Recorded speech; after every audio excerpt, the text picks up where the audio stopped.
Week 6, Lesson 3, Villains. When looking at villains of the late Golden Age and early Silver Age, there are three trends that pop up: mad scientists, communists, and aliens. Now, I want to differentiate here between antagonists and villains. Antagonists are people who want to hinder the progress of the protagonist or their friends. In comedies, they might even try and kill the protagonist, but it's always done in a spur-of-the-moment decision and usually implemented in a comedic fashion. Villains are people who premeditate their attacks and usually have a larger goal than just hindering the protagonist and their friends and family. The villains want to take away the protagonist's lives, their freedoms, and their advantage in the world, and make it so that the protagonist can never challenge them again. With this definition in mind, villains in comics started becoming more over the top. Comics weren't showing gangsters for two reasons. One was that the heroes who remained were becoming stronger. And simple gangsters no longer pose a serious threat to them. And two, because of the controversy surrounding crime comics, publishers were less willing to show real-world crimes. When gangsters were involved, they were either treated as not being a serious physical threat or working for someone more powerful. In December 1953, in Young Men, issue number 24, Timely Comic, which became Atlas Comics, brought back their Human Torch. Remember that this Human Torch was an android that only looked human. He was buried in the desert by some gang leader and was reactivated thanks to the energy created by atomic testing. He goes after gangsters, only to find out that his sidekick has been brainwashed into supporting the communists. Thankfully, communist ideals are no match for American ones, so that brainwashing only lasts a page. Captain America also fought the communists in the same way that he fought the Nazis. But his actions did not get the same positive results. Remember that back in the 1950s, it was America's policing actions in Korea, as well as the potential of communist spies that made many important people in America turn against communism. The Soviets tested an atomic weapon in 1949, with information that was taken from America by Soviet spies, making the United States lose some of its bargaining power as a world superpower.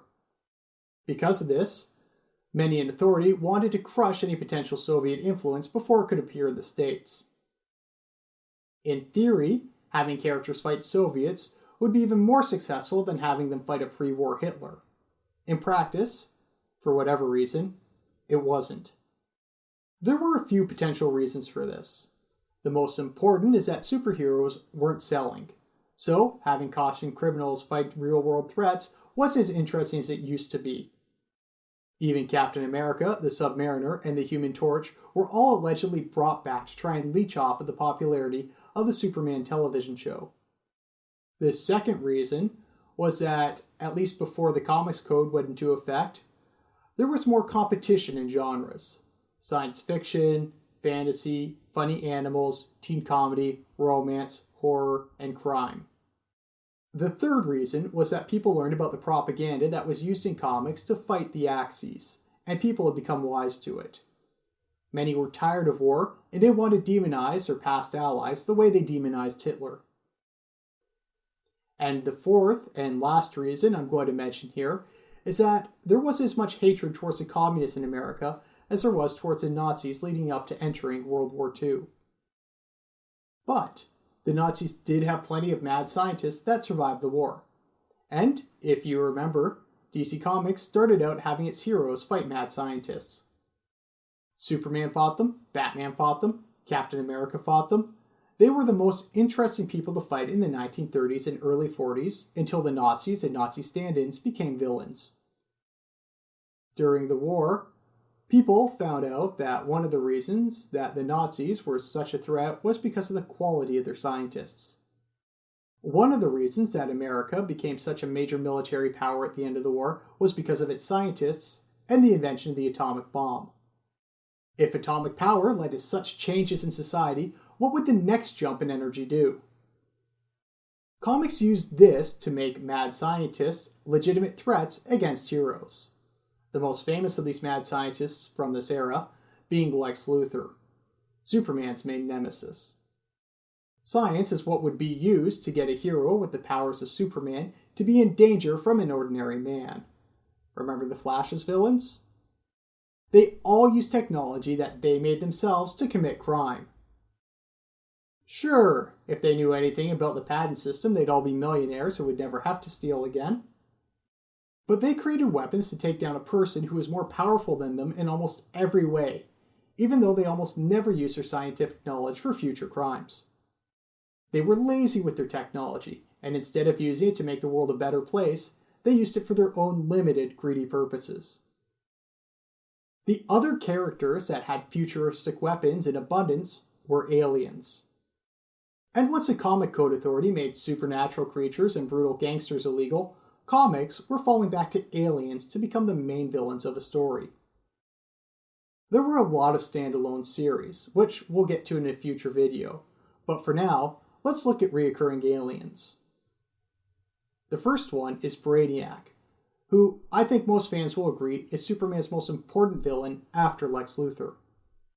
Like Superman, Brainiac is an alien, but unlike Superman, Brainiac wasn't brought up with American values. He was much less human than Superman, both in his looks and his actions. And, while he's arguably not as strong as Superman, he's also arguably smarter.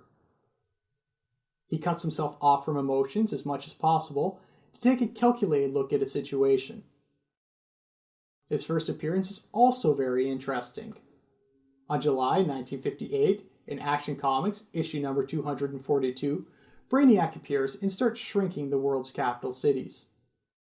Although Washington, D.C. is shrunk, he mainly shrinks European capitals, including Paris, Rome, London, and traps them in his spaceship. Here, we have an incredibly major threat that popped up with dangerous technology that the world wasn't prepared to fight against.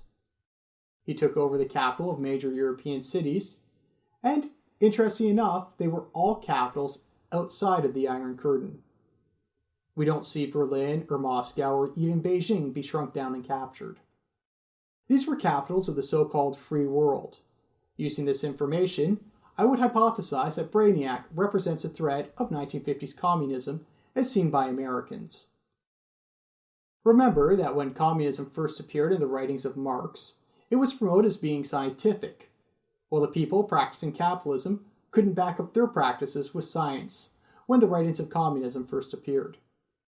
So, communism was seen as both scientific and dangerous. Then, when the Bolsheviks got into power in Russia, they promoted atheism as the state's belief system. But a lot of people thought that the teachings of Christianity are the main reason that people are not sociopaths, and you still see that belief in some parts of the world to this day.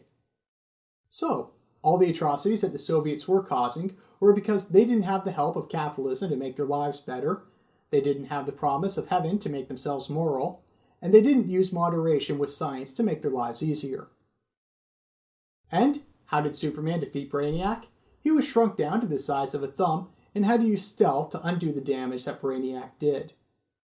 Brainiac was much too dangerous to attack head-on, much like communism was once the Soviets got the atomic bomb.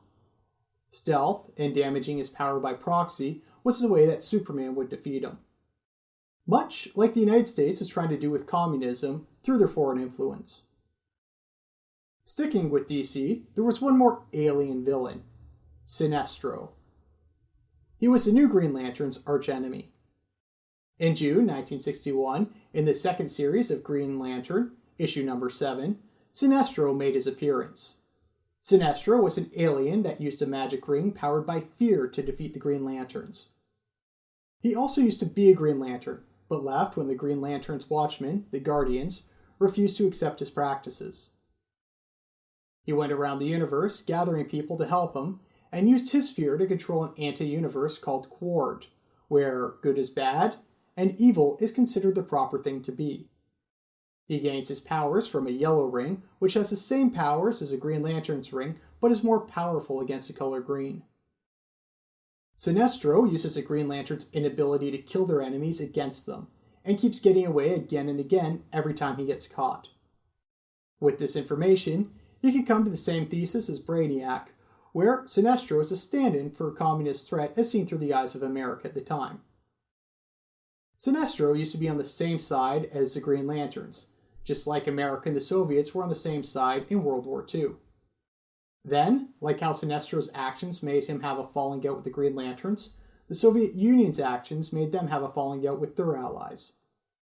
And where Sinestro could be brutal to get the results he wanted, the Soviets were known for using as much force as necessary to maintain their power. I could go on, but hopefully you can understand the reasoning I'm using here. There's at least one other thing that Sinestro could represent. Sinestro comes from the Latin word sinister, meaning left. Sinestro is one of the few Green Lanterns who wore his ring on his left hand. In many medieval European cultures, being left-handed was frowned upon, as it was being seen as being influenced by evil. He lives in a universe beneath our own. He uses an unearthly light to bring order beneath his totalitarian rule. Sinestro is a stand-in for the devil. So, why not just have Green Lantern fight the devil? Well, two reasons. One was that some of the people running the Comic Code Authority might have found it offensive. Another is that with the rise of proof of evolution, many ideas in the Bible were starting to be disproven, and it was easier to suspend your disbelief by using theoretical science instead of biblical lore. So, why is this important to the course? Because the threat posed by communists and the atomic bomb were beginning to be tackled in comics. However, when the stories took on either of these topics directly, readers didn't seem to respond in a positive manner. Thus, through over-the-top melodramatic villains, the subtlety of these themes was put into comics. And more importantly, the subtlety of the themes were put into superhero comics. Questions to contemplate. Do you think it's possible that the writers may have been channeling fears of their country at the time these comics were written without knowing what they were doing? Why is it important for adults to critique and analyze stories that were directed at children over half a century ago? What benefits could come from this?